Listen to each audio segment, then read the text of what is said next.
Okay, mic check. One, two, three. Hi, guys. Good afternoon. Good afternoon. Well, the dealer pinned price up here at 59.70, which was, right outside of our daily one and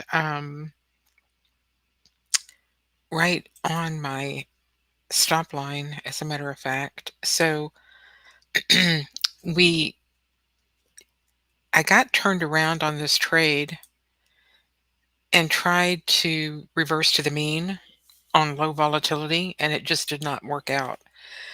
And in hindsight, hindsight's always 2020.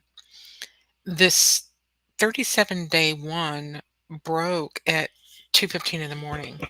So really, right at the open today, they were short right off the open.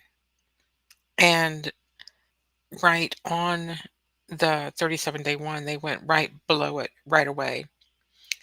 And so even though it's afternoon OPEX and that leads you to believe that they're going to hold the risk all day and move the risk, move the trade out later in the day or after lunch or something like that.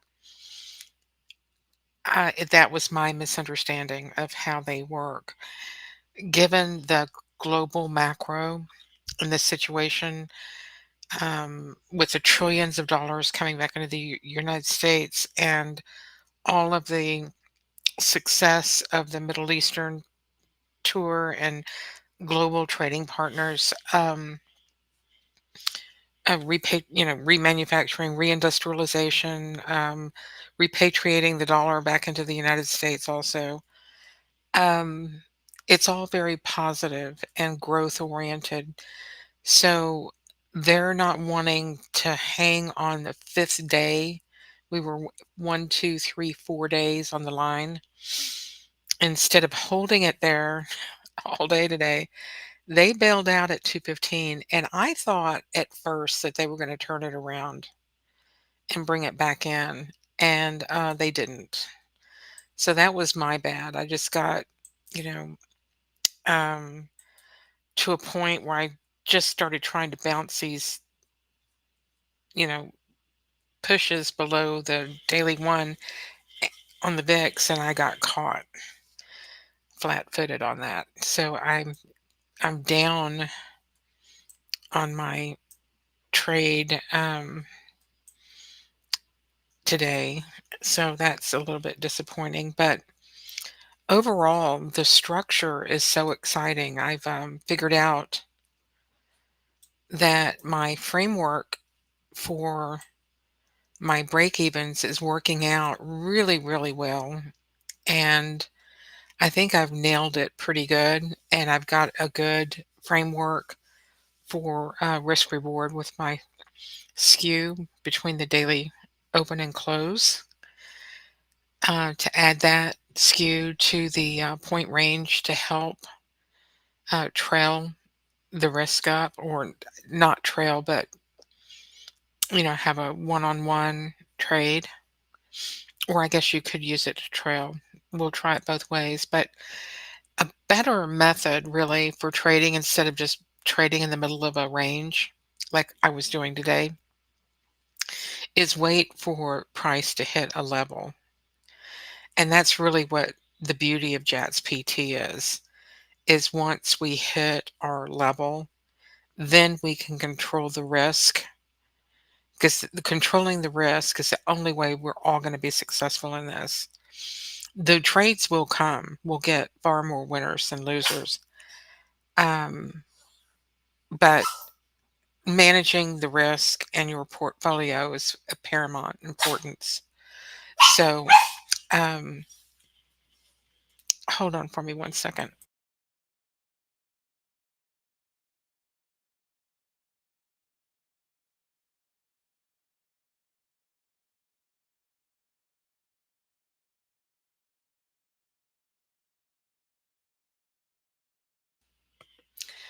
The best thing about having a volatility indicator is you can measure the volatility for all these time frames.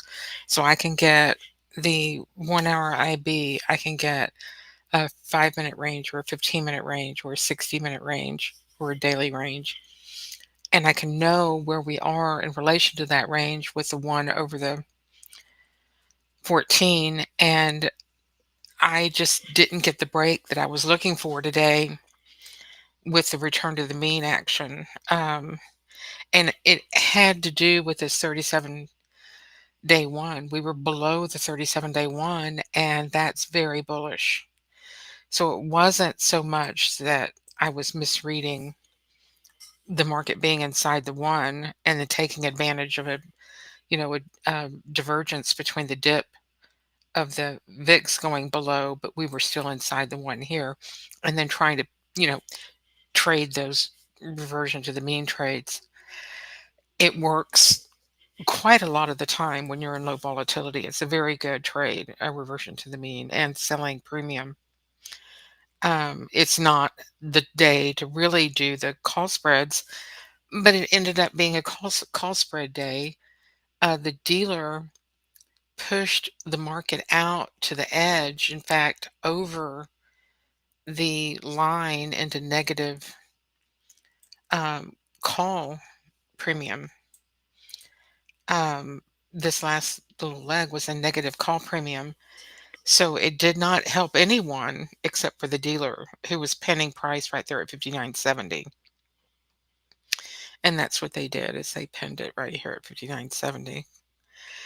So it was more of a manufactured ending to their day, protecting their gamma and their positions. They're so far stretched that they wanted to, I guess, capture every last drop of dealer flow that they could. And that makes sense because they are hedged to the yin yang.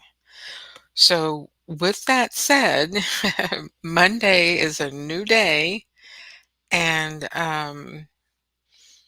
so anything can happen. We could get a pullback Sunday night, for instance. So, just be on your toes. We get a new OPEX, a new week, and so I'll do a market recap sometime this weekend, and hope you have a great weekend. I'm going to start mine now, and we will talk at you soon. Let me know if y'all have any questions. Appreciate it. Thank you.